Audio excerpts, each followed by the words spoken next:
PSR is committed to creating a safer, healthier Philadelphia by interrupting the cycle of violence in our communities, with a continuum of programs focusing on the prevention of and healing from violence. Education, advocacy, and coalition building are the cornerstones of our programs. Through experiential exercises, Peaceful Posse creates a network of boys and girls who see that refraining from violence is a way to secure a future for themselves and their communities. My name is Sahir Muhammad. I've been doing Peaceful Posse almost 5 years now. December will be 5 years. The model that we try to do is for the kids to be able to express their feelings through communication to resolve conflict. We do the same model of having them explore their feelings, explore options, explore goals, understanding different viewpoints, understand different vantage points of who can be expressing, what can be expressed, things like that. Have them think things through and not just do anything that can be deemed harmful to them or someone else. I started Peaceful Posse when I was around like 11, 12 years old. And we didn't have nobody to express our feelings to. Peaceful Posse is a place like you can express all types of feelings. My name is Corey Davis. I'm one of the group leaders for Peaceful Posse.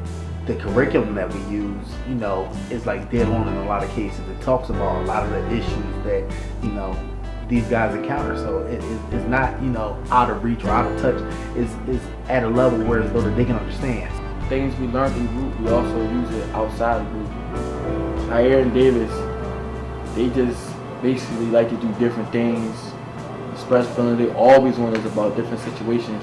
And we also look up to them like a father.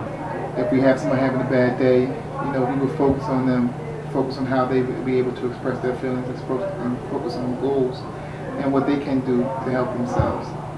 A lot of these kids, they view me as someone who they can look up to, someone who they trust. And that's one of the biggest issues that a lot of these kids have, trust issues. A lot of these kids, they don't have any father figures in their life. I just like coming to group, because if you're having a bad day, you come to group, you're leaving with a good day. Because somebody's going to cheer you up in group, regardless of how mad you is.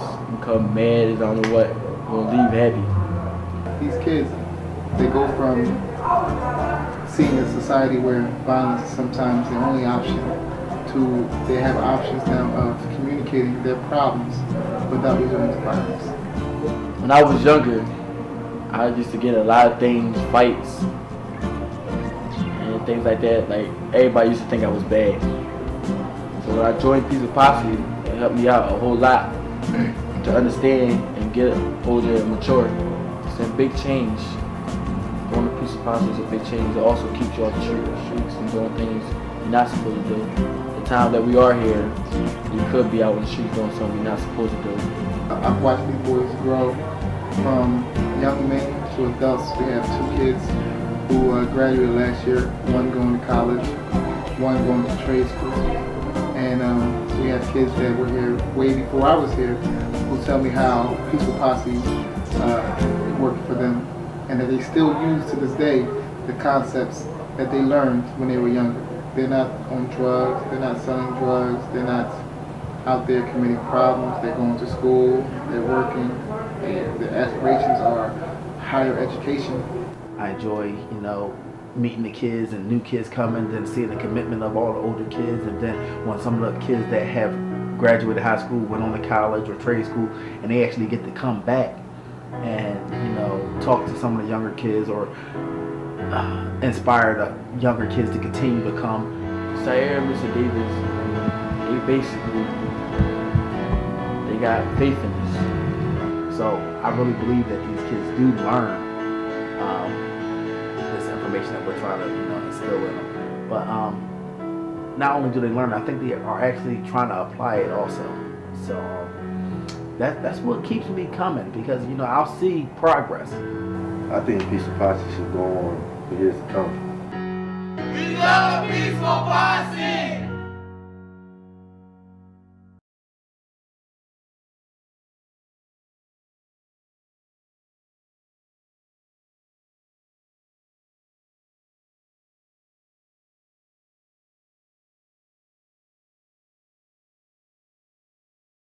And then I asked myself, why am I in this world if all we're doing is being hurt?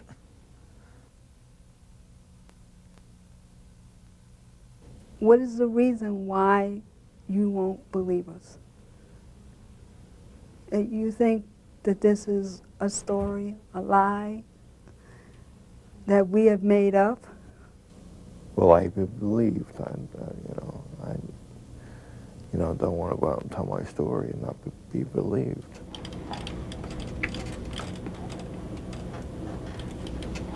I am going to tell you a very ugly story. It is a real fact, okay? Cheryl started abusing me. She put me outside when it is snowing without my shoes on. Cheryl tried breaking my legs. Cheryl and Tim hit me with a wood ruler on my ankles, and a wood cutting board, and a pot out of the kitchen, and Cheryl and Tim used very, very, very hot water on my feet.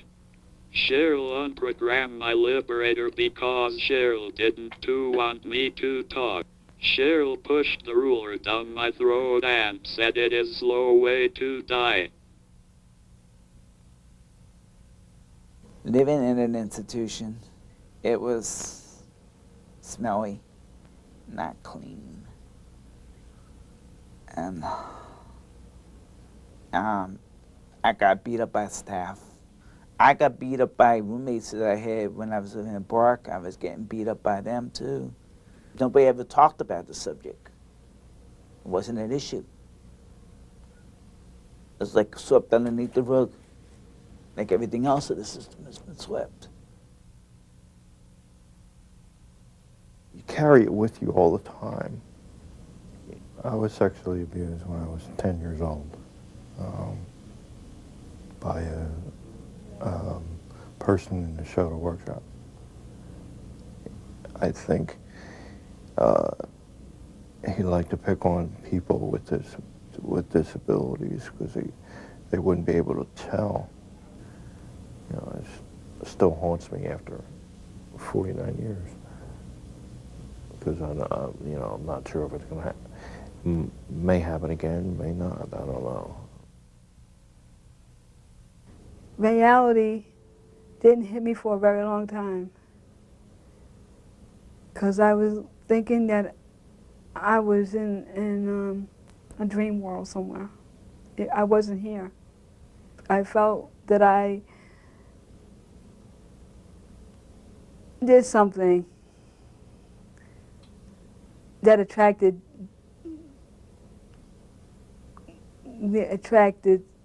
men, attracted this to happen to me. So I felt not clean. At the time, there were no words in my head to how to tell it to my parents and also accept that I'm a victim. Enough is enough, with the system, If you're living in an institution, you gotta be safe. If you're living in a community, you gotta be saved. So the community is safetyness. It makes me feel a little bit better every day that I do this, that somebody's out there listening and they're not putting me down for being disabled, being not being able to defend myself. It is very hard, but I am trying to move on with my life.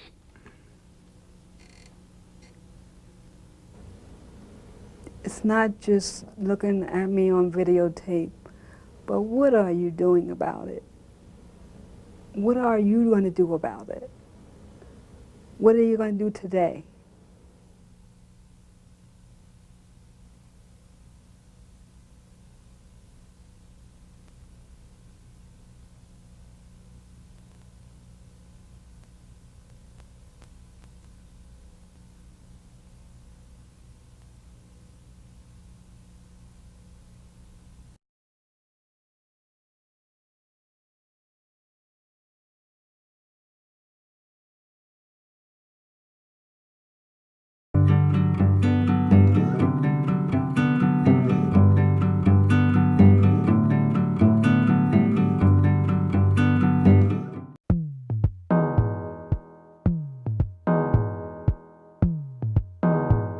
My name is Lawrence Whitaker. I have an urban defense martial arts program in Northern Liberties. Urban Defense Center is an urban martial arts program designed for street combat. I've trained in several martial arts fighting systems, but we needed something that was street effective. I'm from South Philadelphia, and South Philly is a little bit different than regular traditional martial arts. So I found I needed to do something that was different than traditional martial arts programs. Teach you how to fight and respond to an urban environment, especially the dialogue that goes with an urban environment. So I started the Urban Defense program and to counteract the rest of traditional martial arts, to teach you how to fight a lot faster versus a sport fighting system. Everybody should take martial arts, at least have a program in their lifetime to get an understanding of the value of life. We know that violence happens, but most people say that's not going to happen to me. But when they say that, they're admitting that violence does happen. But who knows who's going to be the next victim? But if you're prepared for it, it's a lot better. We have the urban defense class, and we have our tight fit kickboxing class. We have our awareness, safety, and protection classes, and we also have personal training classes. The classes are geared to everyone, from 6 to 80. So they're geared for everybody. That's something that everybody should have. And our motto is, it's better to have it, not need it, than need it, not have it.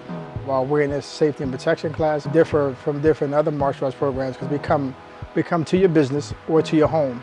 And it was created for family and friends. Your right is based on each one teach one, and about the protection of your community. So in the awareness and safety protection program, you'll have you and your wife and your couple family members, 6 or 7 people come in, learn how to protect themselves in their house and teach you how to have a safe room, or what weapons you can use inside of your house, how to get out of your house safely, and when you're on your way home, if there are any blind spots in front of your house, give you a basic security program for your home. So it's a total safety program, not just kicking the bad guy in the kneecap, but it's just about the life skills that you would also provide. The principles of self-defense, of self-confidence, self-control, self-esteem, those things come in handy because you need to stay focused and strength and have the self-esteem and the confidence and the belief in yourself to be able to protect yourself and family and friends. So all the life principles will come into play as a martial artist. Gonna step back, bring the arm up, strike into the face, wham! Self-defense is basic common sense movement. It's about our awareness and our safety and our fitness level. What makes it a lot easier if you're a little more fit, it'll make it a lot more simpler. But the more out of shape you are, the more difficult it would be for you to get away from a perpetrator if he's trying to hurt you or rob you or grab your kids. Our first rule of self-defense is space. Is keeping our space between you and this person coming near you. And being able to just put your hands up to give yourself a basic barrier so that they can't penetrate this barrier. Being aware of your surroundings is our best defense, and keeping space between you and the other perpetrator. But always keep moving. If you're coming from a club, get a cab or have a designated driver, but you never want to stop to argue with a person on the street.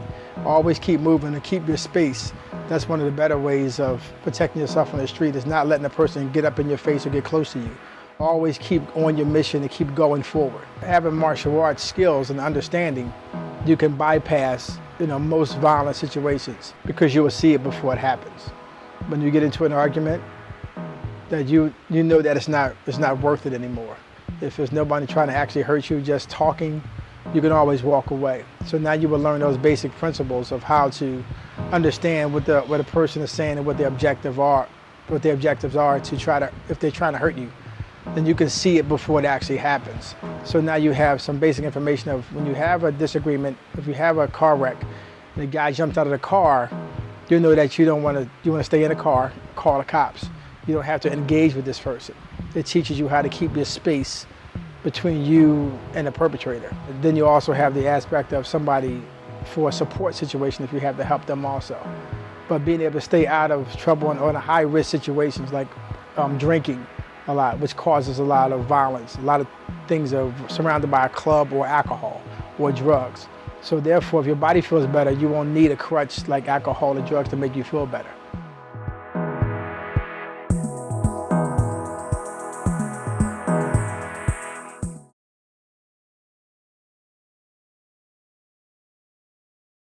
Take your place in the world of video by becoming a member of MiND and attending one of our monthly video production workshops. You can learn about concept development, camera techniques, microphones, editing, and more. Sign up today by visiting mindtv.org/training.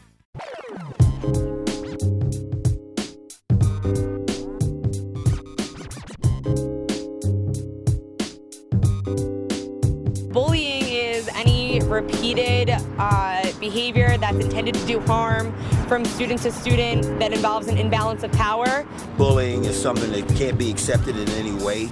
It's something that we must learn to prevent at an early age. They don't even look at it as bullying. It's just the way that they were treated, so they treat others that way. Bullying, I used to be a bully. No, I did. I used to be a bully, and a lot of my bullying came from low self-esteem and insecurity. And I felt as though I had to react first. In order to get people to respect me, they had to fear me.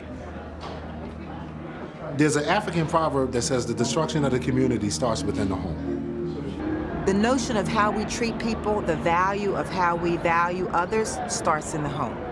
Research tells us that a child's first teacher is their parent or their caregiver.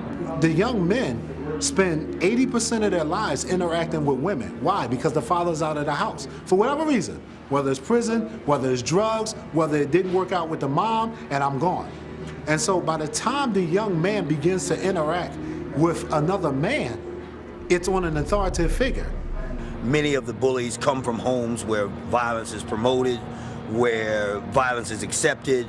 The parents are violent towards their children. They see domestic violence. Their neighborhoods are violent. So as with murder, they're desensitized to it. They are used to it. It's a part of their lifestyle. It's a part of their psyche. Well, racial violence, I think, stems from a few things. I think one of the main things that it stems from is from not understanding other cultures, not understanding diversity. Children can be taught that diversity is a beautiful thing. So it starts early, and children do not arrive into the world disliking someone else because of the color of the skin. You're born loving every person.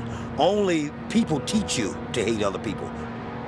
If you put a group of babies in a room from all different races, those babies are going to play with each other. Only after the adults intervene in their lives do they begin to understand about racial differences and what have you. And so, yeah, it is a learned behavior. How do you break it?